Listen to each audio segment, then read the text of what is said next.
City, of course. Well, it turns out that if you support Donald Trump, she called you a basket of deplorables. Let's listen to what she said. To just be grossly generalistic, you could put half of Trump supporters into what I call the basket of deplorables. Right? The racist, sexist, homophobic, xenophobic, Islamophobic, you name it.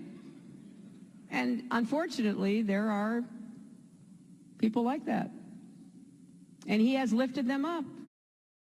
Be generalistic or whatever. No one whatever word. Is that a real word? No. What you're watching here is someone pander to her audience. This was a Barbara Streisand-led event, a fundraiser, and she's looking at a room full of rich liberals and saying, you're exactly right. People who don't live in your neighborhood are disgusting. They're immoral, they're addicted to OxyContin, they're racist, they're sexist, they're homophobic, they're Islamophobic. By the way, when did that get in the litany anyway? If you don't like Islam, you're immoral now too, but whatever. She's confirming their biases about how terrible middle America is. It's a strategic move. It was written in the teleprompter, and we've seen a number of ads that have been called, tying Donald Trump to the KKK, different super PACs that have been rolling out ads trying to play on this hate card over the past few weeks. Look, early voting is starting just in a few short weeks, October 3rd in Ohio. This can't be just some sort of faux pas, but it could come back to haunt her, like Mitt Romney's comments. Well, yeah, when Mitt Romney talked about the 47% of Americans who did not pay federal taxes, and that certainly didn't go over well. But this is way worse than what Mitt Romney ever could. I mean, Mitt Romney was stating a fact. I'm sorry. He was stating a pure fact, which she is saying, if you don't agree with her, if you like Donald Trump, then you're an idiot. You're a jerk. And that's a real problem here in America. If the people we can't have an agreement with is their nemesis. I mean, can't we? Well, we see people ripping out yard signs for Trump and ripping them up. We believe in different things and still somewhat get along without somebody being, an idiot, a degenerate? Yeah, a bad person. Yeah. And the macro problem is this.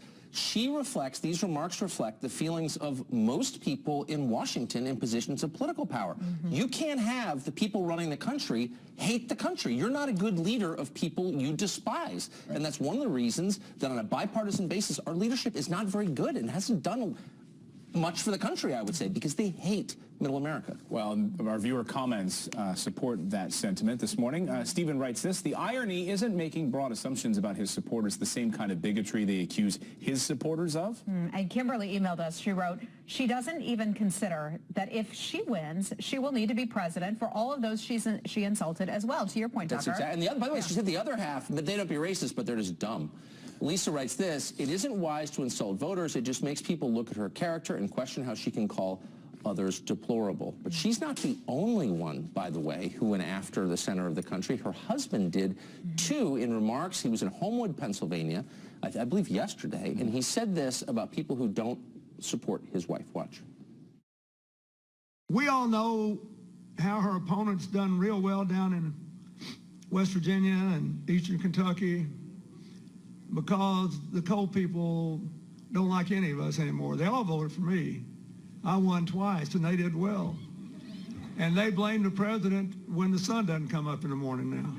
I love that sort of aside. Oh, by the way, they voted for me twice. It's a dig at his wife. I mean, does anybody want to see her elected president less than Bill Clinton? He's actively rooting against his wife. But what's going on here? She had come out a few months ago, or if you recall, a few months ago, and talked about what she plans to do in coal country and run them out of business. Shut them down. You wonder why she's not doing well with the coal people. But you know what? It also shows just how much the Democratic Party has changed and how much they've changed since the early 1990s. Right. Down in West Virginia, and I was down there talking to primary voters, they would say to me, we didn't leave the Democratic Party left us. So and not only are they concerned about the issues of coal and shutting down and losing their businesses, but they're concerned about jobs, but they're also concerned about pro-life, and that has become a big issue for some of them. And the Democrats have moved so far to the left that there's no room for compromise on anything. You saw that shift. I used to live in West Virginia. You saw that shift. You remember famously Joe Manchin running for the Senate, shooting a hole through the health care bill with a gun. Right. And that resonated with West Virginia voters in a way that it might not have 8 years earlier. Because the Democratic Party, and I hate to admit this, but it's true, was once the party of the middle class. It really was.